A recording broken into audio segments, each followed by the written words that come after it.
करते हैं सीधा। प्रधानमंत्री दक्षिण के राज्यों के मुख्यमंत्रियों के साथ कोरोना को लेकर संवाद कर रहे हैं। देश ने इतनी बड़ी महामारी से मुकाबला आपसी सहयोग और एकजुट प्रयासों से ही किया है। सभी राज्य सरकारों ने जिस तरह एक दूसरे से सीखने का प्रयास किया है, बेस्ट प्रैक्टिसेस को समझने का प्रयास किया है, एक दूसरे को सहयोग करने की कोशिश की है और हम अनुभव से कह सकते हैं कि ऐसे ही प्रयत्नों से हम आगे इस लड़ाई में विजयी हो सकते हैं। साथियों, आप सभी इस बात से परिचित हैं कि हम इस समय एक ऐसे मोड़ पर खड़े हैं जहां तीसरी लहर की आशंका लगातार जताई जा रही है। देश के अधिकांश राज्यों में केसेस की संख्या जिस तरह कम हुई थी, उसने कुछ राहत साइकोलॉजिकली फील होता था, कुछ राहत महसूस हो रही थी। विशेषज्ञ इस डाउनवर्ड ट्रेंड को देखकर उम्मीद भी कर रहे थे कि जल्द ही देश दूसरी लहर से पूरी तरह बाहर आ जाएगा। लेकिन कुछ राज्यों में केसेस की बढ़ती हुई संख्या अभी भी चिंताजनक बनी हुई है। साथियों, आज जितने राज्य, 6 राज्य आज हमारे साथ हैं, इस चर्चा में शामिल हुए हैं, पिछले हफ्ते के करीब 80% नए केसेस आप जो इन राज्यों में है उन्हीं राज्यों से आए हैं। 84% दुखद मौतें भी इन्हीं राज्यों में हुई है। शुरुआत में विशेषज्ञ ये मान रहे थे कि जहां से सेकंड वेव की शुरुआत हुई थी, वहां स्थिति अन्य की तुलना में पहले नियंत्रण में होगी। लेकिन महाराष्ट्र और केरल में केसेस का इजाफा लगातार देखने को मिल रहा है। ये वाकई हम सबके लिए, देश के लिए एक गंभीर चिंता का विषय है। आप सब इससे परिचित हैं कि ऐसे ही ट्रेंड हमें सेकंड वेव के पहले जनवरी फरवरी में भी देखने को मिले थे। इसलिए आशंका स्वाभाविक रूप से बढ़ जाती है कि अगर स्थिति नियंत्रण में नहीं आई तो मुश्किल हो सकती है। बहुत जरूरी है कि जिन राज्यों में केसेस बढ़ रहे हैं, उन्हें प्रोएक्टिव मेजर्स लेते हुए तीसरी लहर की किसी भी आशंका को रोकना होगा। साथियों, एक्सपर्ट्स बताते हैं कि लंबे समय तक लगातार केसेस बढ़ने से कोरोना के वायरस में म्यूटेशन की आशंका बढ़ जाती है। नए नए वेरिएंट्स का खतरा बढ़ जाता है। इसलिए तीसरी लहर को रोकने के लिए कोरोना के खिलाफ प्रभावी कदम उठाया जाना नितांत आवश्यक है। इस दिशा में स्ट्रैटेजी वही है जो आप अपने राज्यों में अपना चुके हैं, पूरे देश ने उसको लागू किया हुआ है और उसका एक अनुभव भी हमें है, जो आपके लिए भी टेस्टेड एंड प्रूवन मेथड है। टेस्ट, ट्रैक और ट्रीट, और अब टीका। टेस्ट, ट्रैक, ट्रीट एंड टीका, इसी वैक्सीन की हमारी रणनीति फोकस करते हुए हमें आगे बढ़ना है। माइक्रो कंटेनमेंट जोन्स पर हमें विशेष ध्यान देना होगा। जिन जिलों में पॉजिटिविटी रेट ज्यादा है, जहां से नंबर ऑफ केसेस ज्यादा आ रहे हैं, वहां उतना ही ज्यादा फोकस भी होना चाहिए।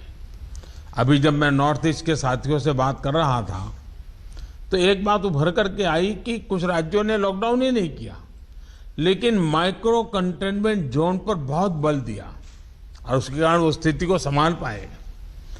टेस्टिंग में भी ऐसे जिलों पर विशेष ध्यान देते हुए पूरे प्रदेश में टेस्टिंग को ज्यादा से ज्यादा बढ़ाया जाना चाहिए।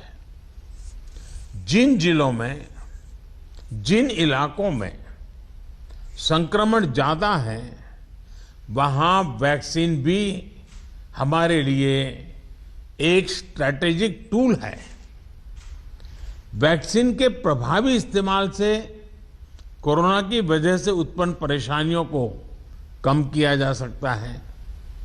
कई राज्य इस समय हमें जो विंडो मिली है उसका इस्तेमाल अपनी आरटी-पीसीआर टेस्टिंग कैपेसिटी बढ़ाने में भी कर रहे हैं। ये भी एक सराहनीय और जरूरी कदम है। ज्यादा से ज्यादा आरटी-पीसीआर टेस्टिंग वायरस को रोकने में काफी प्रभावी हो सकते हैं। साथियों, देश के सभी राज्यों को नए आईसीयू बेड्स बनाने, टेस्टिंग क्षमता बढ़ाने और दूसरी सभी जरूरतों के लिए फंड उपलब्ध करवाया जा रहा है। केंद्र सरकार ने हाल ही में 23,000 करोड़ 23,000 करोड़ रुपए से ज्यादा का इमरजेंसी कोविड रेस्पॉन्स पैकेज भी जारी किया है। मैं चाहूंगा कि इस बजट का उपयोग हेल्थ इंफ्रास्ट्रक्चर को और मजबूत करने के लिए हो। जो भी इंफ्रास्ट्रक्चरल गैप्स राज्यों में हैं, उन्हें तेजी से भरा जाए।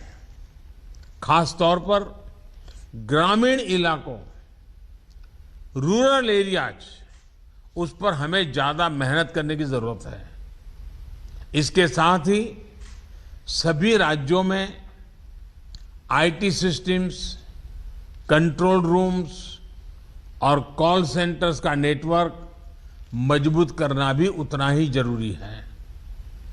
इससे रिसोर्सेज के डेटा, उसकी जानकारी पारदर्शी तरीके से नागरिकों को मिल पाती है। इलाज के लिए मरीजों और परिजनों को इधर उधर भागना नहीं पड़ता। साथियों, मुझे बताया गया है कि आपके राज्यों में जो 332 पीएसए प्लांट्स एलोकेट किए गए हैं, उनमें से 53 कमीशन हो चुके हैं। मेरा सभी राज्यों से आग्रह है कि इन पीएसए ऑक्सीजन प्लांट्स को जल्द से जल्द पूरा करें। किसी एक सीनियर अफसर को स्पेशली यही काम में लगाइए और 15-20 दिन का मिशन मोड में इस काम को आप पूरा करवाइए। साथियों, एक और चिंता बच्चों को लेकर भी है। बच्चों को कोरोना संक्रमण से बचाने के लिए हमें अपनी तरफ से पूरी तैयारी करनी होगी। साथियों, हम देख रहे हैं कि पिछले 2 हफ्तों में यूरोप के कई देशों में एकदम तेजी से केसेस बढ़ रहे हैं। अगर हम पश्चिम में देखें, चाहे यूरोप के देश हों, चाहे अमेरिका, इधर हम पूरब में देखें तो बांग्लादेश, म्यांमार, इंडोनेशिया, थाईलैंड, बहुत तेजी से केसेस बढ़ रहे हैं और कल्पना बाहर का अनेक प्रकार से कहीं पर 4 गुना, कहीं 8 गुना, कहीं 10 गुना बढ़ोतरी आई है। ये पूरी दुनिया के लिए और हमारे लिए भी एक चेतावनी भी है, एक बहुत बड़ा अलर्ट है। हमें लोगों को बार बार ये याद दिलाना है कि कोरोना हमारे बीच से गया नहीं है। हमारे यहां ज्यादातर जगहों में अनलॉक के बाद की जो तस्वीरें आ रही हैं वो इस चिंता को और ज्यादा बढ़ाती हैं। इसका जिक्र मैंने अभी नॉर्थ ईस्ट के सब साथियों से बात कर रहा था, उस दिन भी किया था। मैं आज फिर से जोर देकर के इस बात को दोहराना चाहता हूं। आज जो राज्य हमारे साथ जुड़े हैं, इनमें तो कई बड़े मेट्रोपॉलिटन शहर हैं, बहुत सघन आबादी वाले हैं। हमें इसे भी ध्यान में रखना होगा। सार्वजनिक स्थलों पर भीड़ लगने से रोकने के लिए हमें सजग, सतर्क और सख्त होना पड़ेगा। सरकार के साथ साथ अन्य राजनीतिक दलों, सामाजिक संगठनों और एनजीओज को, सिविल सोसाइटी को साथ लेकर हमें लगातार लोगों को जागरूक करते रहना है। मुझे विश्वास है कि आप सबके व्यापक अनुभव इस दिशा में काफी काम आएंगे। आप सबने इस महत्वपूर्ण बैठक के लिए समय निकाला, इसके लिए आपका बहुत बहुत धन्यवाद। और जैसे आप सभी आदरणीय मुख्यमंत्री जी ने उल्लेख किया, मैं हर पल अवेलेबल हूं। हमारा संपर्क बना रहता है। आगे भी मैं हमेशा अवेलेबल रहूंगा ताकि हम सब मिलकर के इस संकट से मानव जात को बचाने के इस अभियान में अपने अपने राज्यों को भी हम बचा सकें। मेरी आप सबको बहुत शुभकामनाएं हैं। बहुत बहुत धन्यवाद। अब मैं